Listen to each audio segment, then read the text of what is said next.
안녕하세요. 저는 경기도에 거주하는 30대 직장인입니다. 다른 분들은 가족들과 어떤 것까지 공유 가능한가요? 저는 이번에 결혼한 이후로 완전히 지친 상태입니다. 시댁에서는 저를 이상한 사람 취급하며 쓸데없는 집안일로 표현합니다. 어디까지 이해하고 수용해야 하는지 모르겠어요.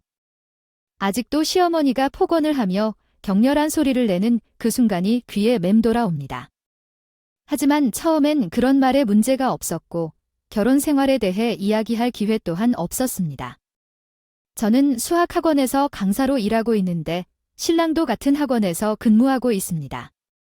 학원에서 만나 연애를 시작하여 결혼했습니다. 결혼까지 하다가 한 케이스입니다. 신랑은 저보다 먼저 예약 전문가로 일했고 저가 이직했을 때 도움을 주었어요. 그러다가 연인이 되었고 결혼을 하게 되었습니다. 저희 두 사람은 어린 나이가 아니어서 서로 돈을 모아 신혼집을 마련했습니다. 저도 친정에서 크게 도움을 받을 수 없는 상황이었고 시댁도 마찬가지였어요. 저희 신혼집은 2억 전세 빌라에서 시작했습니다. 신랑이 1억을 내고 저가 모은 돈 1억으로 전세집을 구했고 서로 열심히 모아서 아파트로 이사를 가자고 했어요. 신랑은 형과 사이가 매우 좋았습니다. 결혼 전에도 연애할 때도 친구가 아닌 형과 함께 많이 있었습니다. 그러던 중 제게 제일 먼저 소개해 주었어요. 그리고 형 덕분에 살 수 있었다고 고백했습니다. 알고 보니 신랑은 5년 전 간이 수술을 했는데 형이 그 수술을 안 도와주었으면 오늘처럼 정상적인 생활을 할 수 없었을 거라고 말했어요. 제가 사랑하는 남자의 목숨을 살려준 분이라 신랑의 형님께 너무 고마웠습니다. 그래서 제가 또한 잘해야겠다고 생각했습니다. 그분이 너무나 고마운 분이었기 때문이죠. 결혼한 이후에도 시어머니는 우리 아들 둘 사이가 좋다고 자주 강조하셨어요. 그리고 제게도 언제나 아버님에게 잘해야 한다고 말씀하셨죠. 큰 아들이 동생을 참으로 아껴주기에 아무나 그렇게 할 수 없다는 거죠. 그러니까 며느리야. 너도 형님 부부에게 잘해야 해. 내가 알아. 내 신랑을 살린 사람이 바로 형이거든. 내 어머니도 그걸 감사하게 생각하고 있어?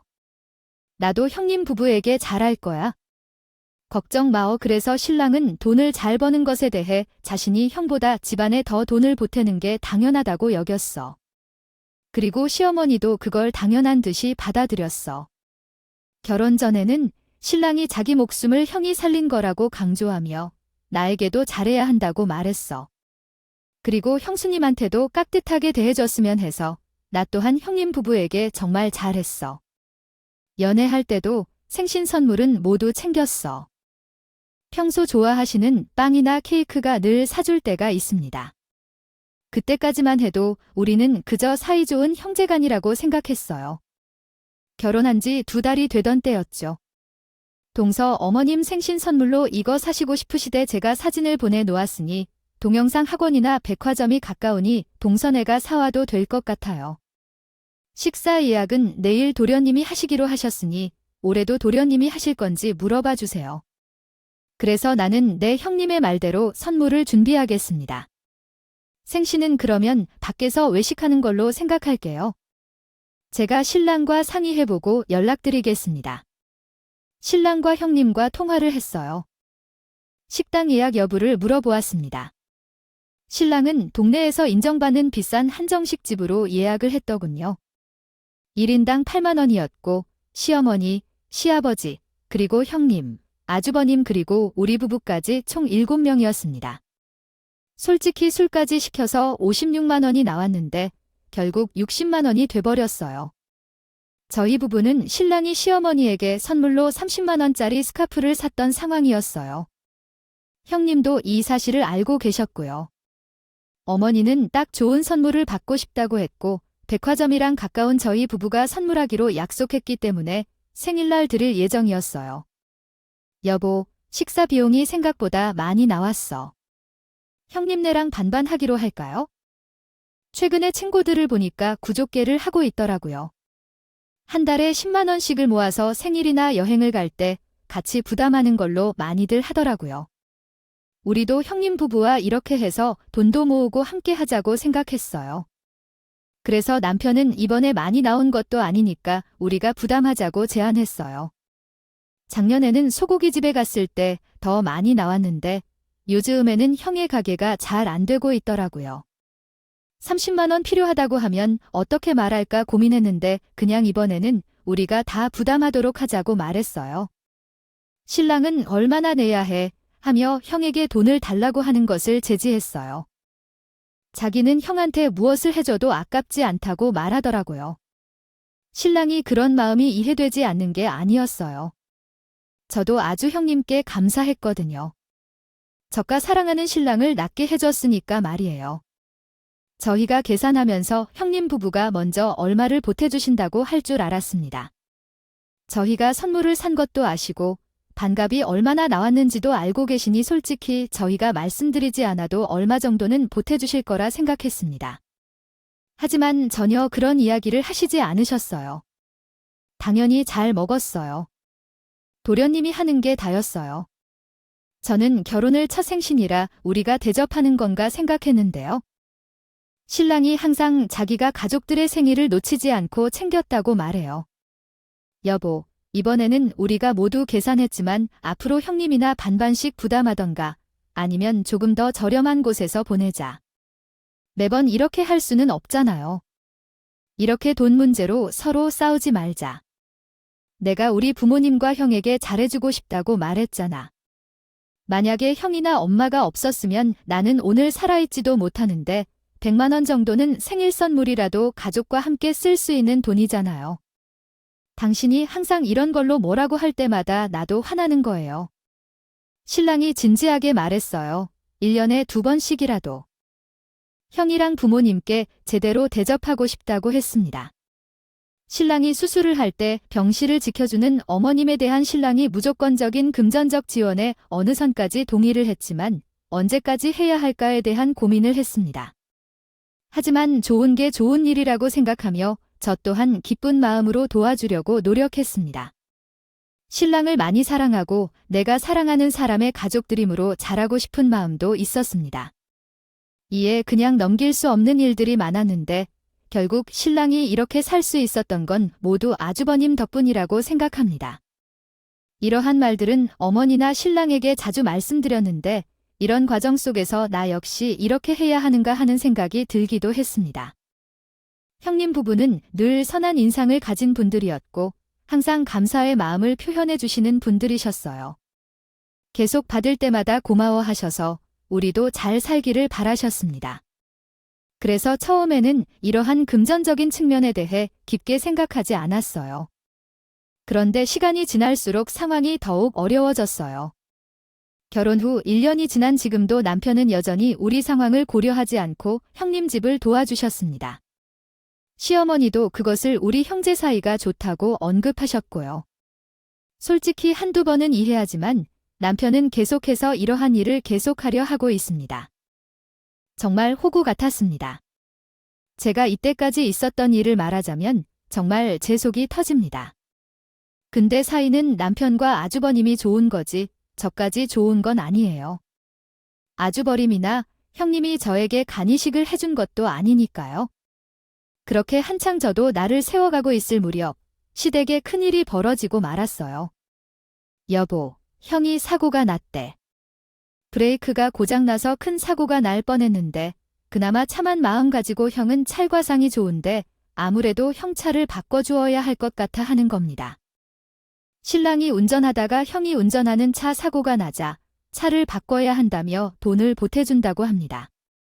형은 조그만 슈퍼를 운영하고 있어서 매일 배달을 하기 위해 차가 필요한 상황이었지만 왜 신랑이 돈을 보태줘야 하는지 의문이 들었습니다. 그러나 신랑은 형의 차가 노후되어서 아이를 배달하는 형이 자동차 안전이 생명과 연결된 일이라며 이번에 700만 원만 보태주면 방학 특강을 잡아서 보너스로 돈을 벌게 될 것이라고 제안했습니다. 형이 돈을 보태줘서 드리자고 제안했을 때 아무리 형님이 간이식을 해줬다고 해도 평생 이렇게 살 수 없을 거야. 진짜 이번이 마지막이야 라고 했다. 결혼 전에는 당신이 어떻게 대접받았는지는 몰라도 지금은 우리 부부가 우선되어야 합니다. 우리도 돈을 모아서 이사를 가기로 했죠. 맞아. 당신의 말이 어떤 말인지는 알아요. 하지만 결혼 전에 말했잖아요. 저는 형제에게 평생 갚지 못할 빚이 있다고 고백했고, 당신도 결혼 전에 이야기에 동의하고 결혼했잖아요. 그러니까 제 의견도 한번 존중해 주세요. 그래서 우리는 형님 부부께 700만 원을 드렸고, 신부의 1급을 전달했어요. 특별한 상황에서 신랑이 한 달간 수고하여 번 돈 전액을 형님에게 돌려줬어요. 솔직히 기분이 좋지 않았습니다. 와이프가 기분을 좋게 드릴 수 있을까요? 너무 속상해서 한마디 했습니다. 이번이 마지막이야, 여보. 정말 더 이상 아주버님 댁에 금전적으로 도와주는 것은 못할 것 같아요. 우리도 이사를 가야 하고 아이를 낳으려면 돈을 모아야겠죠. 정말 이번이 마지막이야. 나랑 약속해. 진짜 이번이 마지막이야. 형에게도 이번이 마지막이라고 말할 거야. 형도 차가 없으면 아예 영업을 할 수 없잖아. 배달을 해야 하는데 그러니까 이해해줬으면 좋겠어. 고마워요. 이 사건은 이런 식으로 마무리되었어요. 실제로 신랑은 제보다 연봉이 더 높은데요. 하지만 10년 동안 일한 사람으로는 모은 돈이 없었어요. 돈이 적다고 생각했는데 알고 보니 시댁에 들어가는 모든 돈을 신랑이 내고 있었어요. 그러다 보니 호구라는 생각이 들었죠. 저는 신랑에게 이렇게 살면 우리가 평생 집 한 채를 사는 것이 힘들다고 말하면서 시댁에 드는 돈을 줄이자고 제안했습니다. 신랑도 이번 형차 사는 것까지만 돕겠다고 했고 저는 그 말을 믿었습니다. 사실 이때까지만 해도 이해하려고 노력했습니다. 물론 신랑에게 서운한 마음이 없었다면 거짓말이었겠지만 그래도 신랑을 살려준 사람이 바로 형이니까 저희가 자리한다는 생각은 저도 늘 가지고 있었습니다. 솔직히 말해서 제 동생에게 간이식을 해줄 수 있을까라는 생각을 반대로 했을 때 자식도 있는 상황이라면 저는 할 수 없을 것 같았어요. 그래도 아주버님은 저희 신랑에게 간이식을 해주셨는데 저도 저희가 할 수 있는 한에서 최선을 다하고 싶었기 때문입니다. 제 기준에서는 최선을 다한 부분이었어요. 그러나 신랑이 생각하는 최선의 범위와 제가 생각하는 최선의 범위가 다르다 보니 저희는 항상 부딪히게 되었어요. 사실 시댁 문제를 빼면 저희 부부는 성격도 잘 맞고 좋아하는 취미도 비슷하며 하는 일도 비슷해서 누구보다 잘 맞는 부부였습니다. 하지만 형이라는 하나의 문제를 둘러싸고는 늘 다투게 되었어요. 저희는 금전적 여유가 있었고 신혼집이 좋았으면 이런 일로 싸우지 않았겠지만 신혼집이 전세였습니다. 우리는 돈을 모아야 할 때였거든요. 그러다 보니 한 번에 큰돈이 나가는 것이 아쉬웠어요. 20평대 빌라의 신혼집을 전세로 살고 있었는데 다행히 친정아버님 아시는 분의 동생이셔서 전세금을 올릴 데 없는 경우 돈을 모아야 한다면서 그대로 계약을 유지해 주셨습니다. 그 덕분에 집주인과도 사이가 좋았고 오다 가다 인사도 하고 주인 부부가 과일이나 야채 등을 항상 나눠주시면서 정말 예쁜 관계였습니다. 부부 사이에서 항상 칭찬을 받아왔습니다. 그래서 돈을 저축할 때까지는 이 집에 계속 살고 싶었습니다. 그러나 남편은 요즘 전세금이 낮아질 때마다 올해에도 이사를 해야 한다고 하며 전세금을 꺼내서 다른 곳에 투자하거나 새 아파트 분양을 받아야 한다고 제안했습니다. 사실 결혼 후 2년 이상이 지나가면서 아이를 가질 생각도 하고 있었고 새 아파트에서 살고 싶은 맘도 있었습니다. 여보, 전세금을 꺼내서 다른 곳으로 이사 가는 게 어때? 부동산에 물어봤더니 요즘 여기서 금매 전세 찾는 사람이 있어서 거래가 빨리 된다고 하더라고요. 학원이 너무 멀어서 근처로 옮길까 생각 중이에요. 어때? 매일 출퇴근에 50분이 들어서 조금 힘들긴 하더라고요. 특강하고 나면 택시비도 많이 들어가고 신랑한테 한번 알아보라고 할까. 저는 신랑의 의견을 듣고 전세금을 빼고 학원에 더 가까운 신축 아파트를 찾아보고 이사를 하자고 신랑과 얘기했어요. 다행히 작은 평수였지만 외곽 지역이라 우리가 원하는 아파트가 있었는데 시기가 맞지 않아서 신랑이 월세로 일단 몇 달 살다가 나중에 새 아파트로 이사 가자고 하더라고요. 직장 근처에 살기로 결정해서 그래서 전세집을 구했습니다. 신랑은 나쁘다고 비난할 일이 아니에요. 방치했던 행동을 따라 이해해 주시면 좋겠어요. 저만큼은 새로운 규정에 대한 역할을 맡아서 더욱 바쁜 시간을 가졌었습니다. 그리고 그 당시 신랑보다 경험이 많은 집 옮기기에 익숙한 신랑 때문에 긍정적으로 생각했어요. 그런데 하루에도 숨은 신랑이 집 앞에서 나를 기다리는 게 보였어요. 무슨 일이 있냐고 물었더니 신랑은 계약서에 실수가 있어서 미안하다고 말했어요. 신랑은 사랑해 미안해. 내가 잘못 써서 우리가 8개월간 못 갈 것 같아.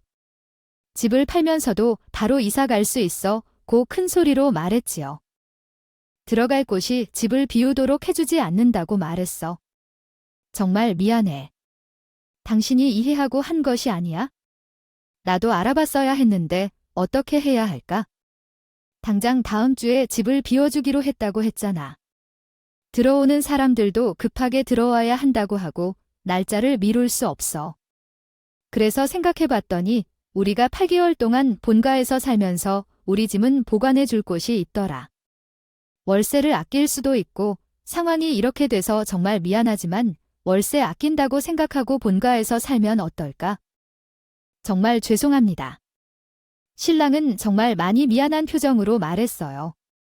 그런 신랑의 표정을 보니 화를 낼 수도 없었어요. 정말 미안하다고 하는 신랑의 눈물을 보니 이런 실수를 할 사람이 아닌데도 자신도 모르게 도중에 계약에 나갔었던 것 같아서 바쁘다 보니 잘못한 것 같다고 생각했어요. 그래서 신랑을 믿었고 저희는 할 수 없이 신랑이 말한 대로 시부모님 집에서 생활하기로 결정했어요. 역으로 일어나는 건 정말로 쉽지 않았어요. 아무튼 제 생활 패턴과 시어머니의 것이 달라서 조금 어려웠고 저희 부부는 저녁 이외의 수업들을 받게 되면 퇴근이 9시를 넘을 때가 많았고 특강이 있으면 더 늦어져 아침에 늦게까지 잠을 잤습니다. 그러다가 시어머니는 아침 6시에 일어나 부엌에서 음식을 하셨습니다. 이렇게 되니 서로가 매우 불편해질 것 같았지만 현재로서는 다른 선택사항이 보이지 않았어요. 신랑이 하는 대로 하자고 하니 머릿속으로는 돈을 아끼면서 가장 좋은 방법이라는 것을 알고 있었거든요. 시어머니는 막내 아들을 매일 보니 너무 좋다고 하셨지만 저는 생각한 것보다 매우 불편했습니다. 시어머니는 제 생활에 대해 하나부터 10까지 잔소리를 하셨습니다. 아침을 먹어야 한다고 하시는데 정말이지 12시에도요. 겨우 잠들었는데 6시에 깨우시고 아침 준비하라고 하셨어요. 신랑이 간이 안 좋으니 좋은 야채를 먹어야 한다고 하셨어요. 매일 아침 저에게 야채즙을 만들라고 하셨어요. 제가 직장인이라 솔직히 힘들었지만 반년만 참으면 된다고 생각하며 버텼어요. 돈을 아끼면서 사고 싶었던 가구를 사기 위해 참고 살았어요. 또한 제가 원룸 생활에서 빌라로 이사를 해 아파트에 로망이 있었습니다. 아파트에 들어가면 소파를 바꾸고 싶고 잡지에 나오는 신혼집처럼 꾸미고 싶은 로망이 있었어요. 그래서 시댁에서 속상한 일이 있을 때마다 혼자서 쇼핑을 하며 어떻게 집을 꾸밀지 고민하는 즐거운 시간을 보내며 속상한 마음을 달래곤 했습니다. 아마 저처럼 자취를 해보신 분들은 제 마음을 이해해 주실 것 같습니다. 수많은 아파트 건물 가운데에서 내 집이 없다는 슬픔을 느꼈습니다.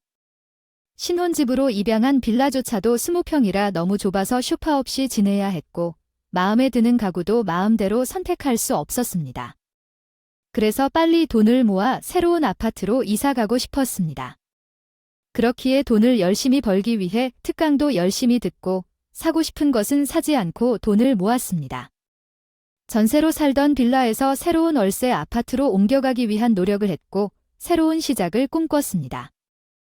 아파트까지의 모든 계약은 신랑이 했고 다만 저의 전세금은 반은 돌려받아서 신랑이 들고 있었고 나머지 절반은 일주일 후 거래가 이루어지면 주신다고 하셨어요. 그런데 알고 지내던 사장님이시고 항상 저희 부부에게 잘 대해주셔서 다음 세입자가 들어올 때 받기로 했습니다. 그런 사이에 형님네도 급하게 이사를 간다고 하셨어요. 아이가 이번에 중학교에 입학하는데 지금 거주하고 있는 집에서 학교까지 통학하려면 걸어서 30분이 걸리는 거리였고 또한 버스는 마을버스만 운행돼서 통학이 불편해 이사를 급하게 가게 되었다고 하더라고요. 또한 학원도 10분 거리에 위치한 아파트로 제일 마음에 드는 집이라 하셨습니다. 그래서 저는 그 집을 한없이 부러워했어요.